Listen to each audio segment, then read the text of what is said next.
Ser e Tempo foi publicado em 1927. Essa obra não é simplesmente um livro que um filósofo alemão escreveu nas primeiras décadas do século XX. Por que que não? Porque ele ultrapassa em muito uma obra filosófica. Ele é um marco na caminhada do pensamento humano. Há de se falar logo no início que a questão tratada em Ser e Tempo é a questão do sentido do ser. Se destaca no livro não só a sua sistematicidade, né, o seu rigor para falar do assunto, mas o seu caráter interrogativo. Ser e Tempo é uma obra que se põe à altura da fenomenologia do espírito de Hegel e de Zaratustra, de Nietzsche. Qualquer coisa que nós vemos no mundo, estamos vendo representações dessas coisas. Nunca temos a visão da coisa, temos a visão de uma representação na nossa mente daquela coisa vista. Não temos acesso real ao mundo, temos acesso à representação mental que temos dele. Essa representação ela vem na forma de uma imagem ou de qualquer sensação, mas tem um problema.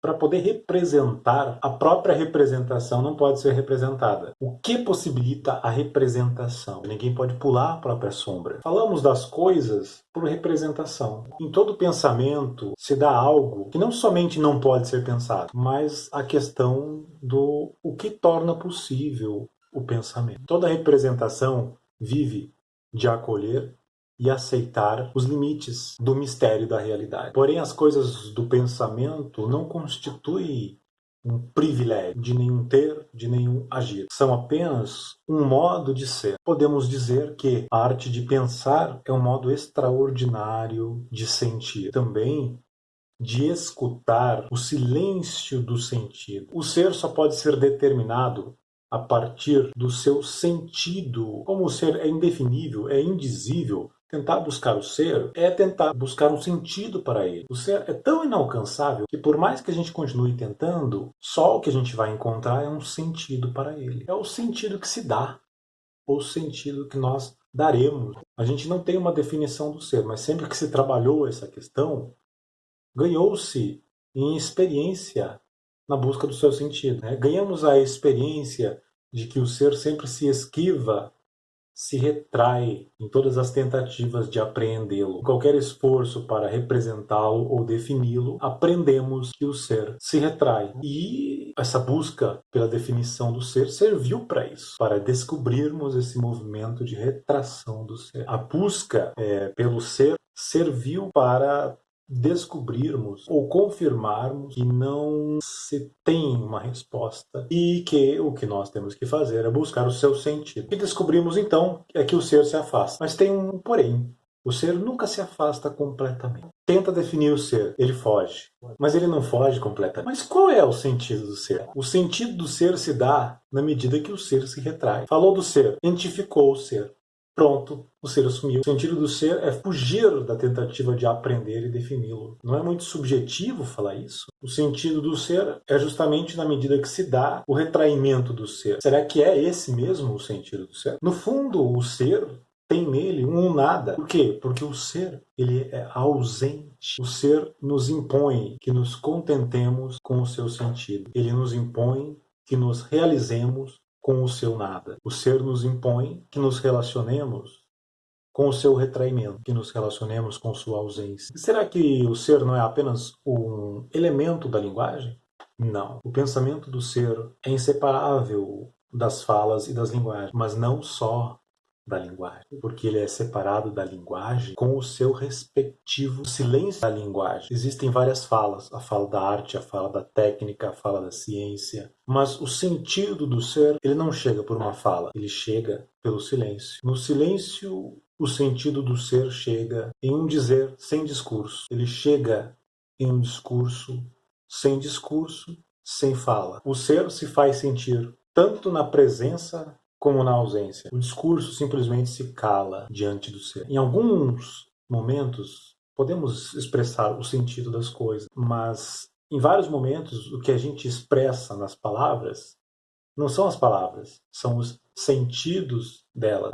A gente não tenta explicar qual é o sentido, porque ele já está subentendido. No caso do ser, é assim. No silêncio que você escuta, o sentido do ser. O sentido do ser está na ausência de qualquer realização ou coisa. Quando eu não faço, quando aquela coisa não está ali, há o sentido do ser aí. E também quando a coisa é realizada, também tem o sentido do ser, que está para além das palavras. Da mesma forma, então, é essa busca do sentido do ser. Quando se busca o sentido do ser, o discurso simplesmente se cala. Mas a gente sabe qual é o sentido do ser. Ou pelo menos é o que estamos tentando saber. O pensamento nunca fala de modo próprio.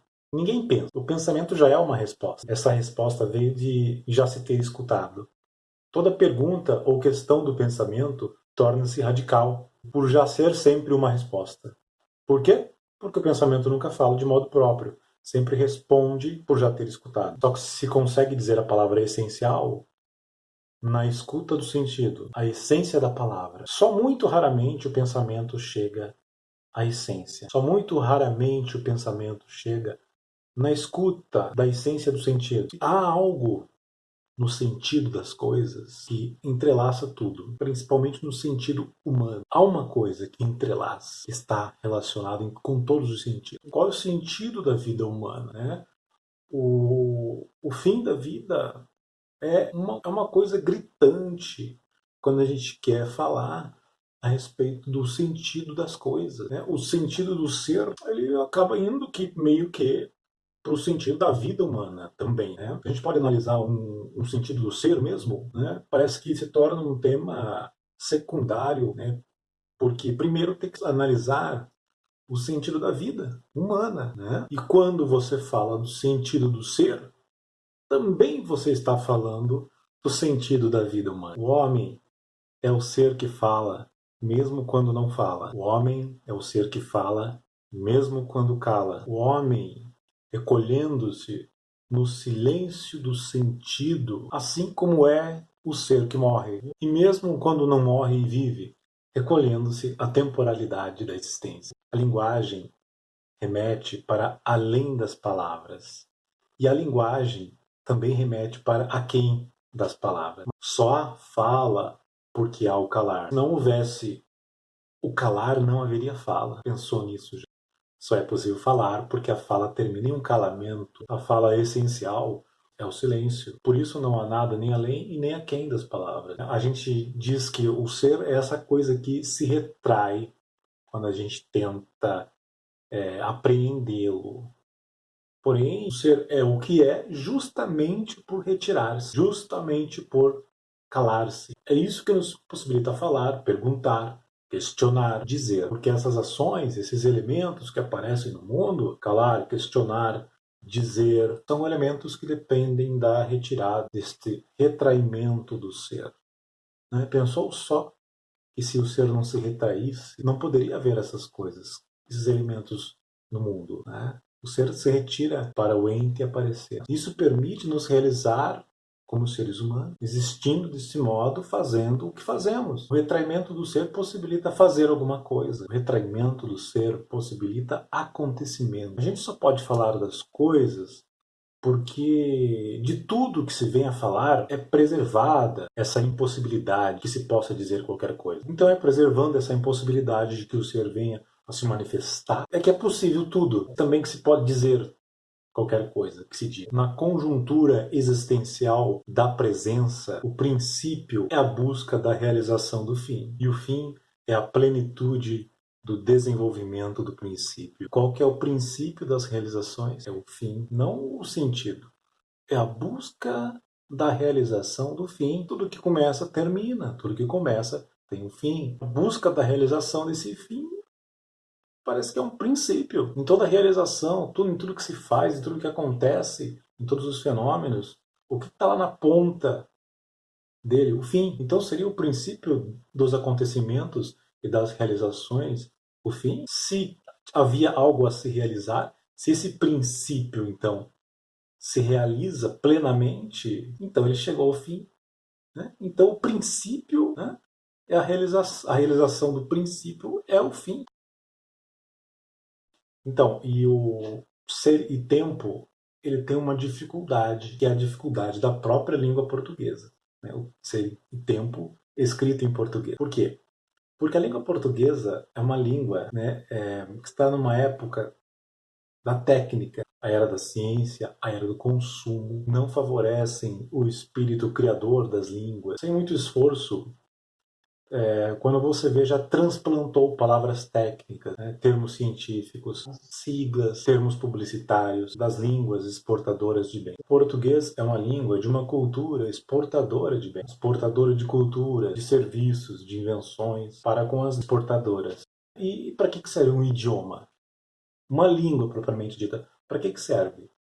Para atender às necessidades daquela cultura. Você não tem palavras que para aquela cultura não faz sentido. Na cultura, a palavra tem um sentido. Por isso a dificuldade de traduzir. O sentido está atrelado à cultura. Porque em algumas línguas a cultura busca outro sentido. No caso de ser e tempo, apesar da universalidade da questão, a profundidade que foi dada ao tema faz com que se torne complicada a tradução para uma língua como o português. Porque falando um pouquinho da língua do Brasil, qual que é a língua falada no Brasil? É a língua que se repete na mensagem passada pelos meios de comunicação em massa. Como falar do sentido do ser? Como atingir o sentido do que se quer buscar em uma cultura propriamente de filósofos, como a cultura alemã? O português não aperfeiçoou e nem desenvolveu o suficiente os recursos do seu espírito criador. O português não tem muita tradição de fracasso na vida do pensamento. E sem esse fracasso não se aprende nem a pensar o não dito da fala, nem a esperar o esperado nas esperas e esperanças de um povo que está empenhado pela identidade das suas diferenças. Então o português é uma língua despreparada para a filosofia. A gente busca resoluções, um pragmatismo, não tem muito espaço para o pensamento filosófico. Ser e Tempo foi um livro que foi revisado por Russell antes da sua publicação. Então, concluindo, né, a apresentação do texto, então, a meta do livro é a busca pelo sentido do ser. Tá? E no horizonte desse sentido do ser está o tempo.